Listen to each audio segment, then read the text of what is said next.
So let's dive into one of the most intense family reunions in all of history, the story of Jacob and Esau.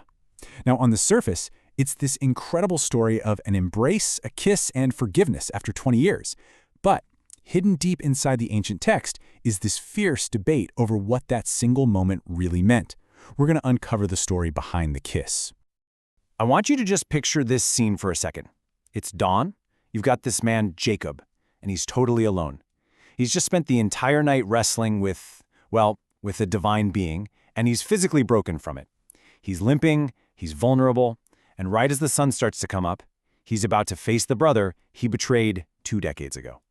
This is not just any morning. This is the morning he's been dreading his entire adult life. And that feeling, that moment of sheer vulnerability, really sets the stage for our first part here, understanding the absolute terror that must have been coursing through Jacob's veins. Okay, quick refresher on why this is all so tense. 20 years earlier, Jacob literally stole the blessing meant for his older twin, Esau, by tricking their blind father, Isaac.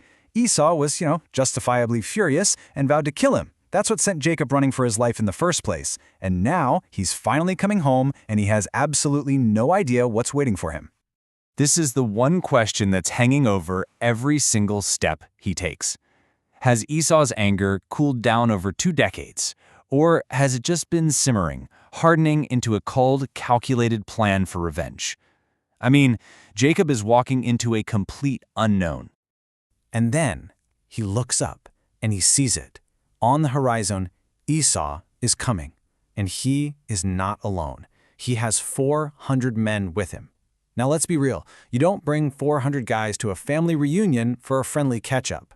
To Jacob, this looks exactly like an army coming to destroy him. The fear must have been just overwhelming. But here's the thing. Jacob doesn't just fall apart. He doesn't panic. What he does next is actually a masterclass in strategy under extreme pressure. He starts organizing his entire family with this incredible precision. And look at the logic here. You can see this clear hierarchy. He puts his family into 3 distinct groups. The maids and their children go in the front, the most exposed position. Then comes Leah and her kids. And finally, all the way in the back, in the safest, most protected spot, he puts Rachel and Joseph. This isn't random. It's a defensive formation, plain and simple. So where's Jacob in all of this? Is he hiding in the back? No way.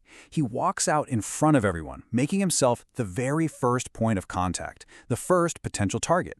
And then he bows to the ground, not once, but 7 times. It's this incredible act of humility, of submission, basically placing himself completely at his brother's mercy. So, the stage is set. Everything is pointing towards a violent confrontation. Jacob is braced for the absolute worst. He's looking at what he thinks is an army, but what happens next just shocks everyone. Instead of drawing a sword, Esau runs. He runs to Jacob. He throws his arms around the brother who completely ruined his life. He kisses him, and they both just break down, weeping in each other's arms. It's one of the most powerful scenes of reconciliation you'll ever read. A beautiful, simple end to a 20-year-long family feud. Or is it? And this, right here, is where the whole story pivots. Because while the surface-level story is incredibly powerful on its own, the great 11th century commentator Rashi comes along and shows us that there's a whole other story hidden in the details. He reads between the lines, and honestly, what he finds changes everything. Let's rewind a bit, back to that opening image of Jacob limping as the sun came up. The simple reading is, okay, it was morning. But Rashi says, no, no, no. The sun didn't just happen to rise, it rose for Jacob. It was a sun of healing, sent specifically to cure his wound. All of a sudden, the scene isn't about vulnerability anymore. It's about divine care. And what about that family formation, that calculated strategy? Rashi gives us the emotional logic behind it. He says it wasn't just a cold defensive tactic, it was an expression of love. The more behind, the more beloved. By putting Rachel and Joseph last, Jacob was giving his most cherished family members the greatest possible protection. His strategy actually reveals what's in his heart. And Jacob walking out in front of everyone? Bowing down? Rashi argues this wasn't just an act of submission. It was an act of unbelievable courage. Jacob was basically turning himself into a human shield. saying with his body, if you're going to fight, you fight me first. If you want to harm my family, you have to go through me. He was being a protector. But Rashi saves his most mind-blowing analysis for the climax of the story, that kiss.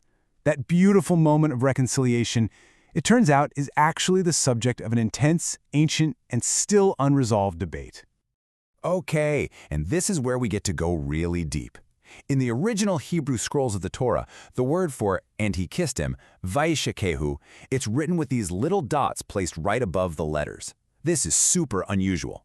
For thousands of years, scribes had meticulously preserved these dots, which is like a giant flashing sign from the past telling us, hey, pay attention, there's something more going on here.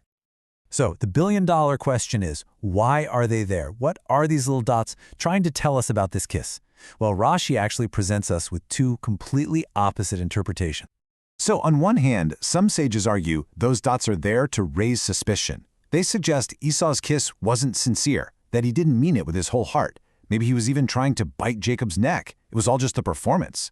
But then on the other hand, another sage, Rabbi Shimon ben Yoshai, makes this incredible counterargument. He says, look, it's a well-known fact Esau hated Jacob. That's the baseline. But in that one moment, seeing his brother bowing, looking so vulnerable, his pity was genuinely stirred, and he kissed him with his whole heart. And that right there is the heart of the whole thing. The text, by putting those dots there, it deliberately holds both of these possibilities in perfect tension. Was the kiss real, or was it fake?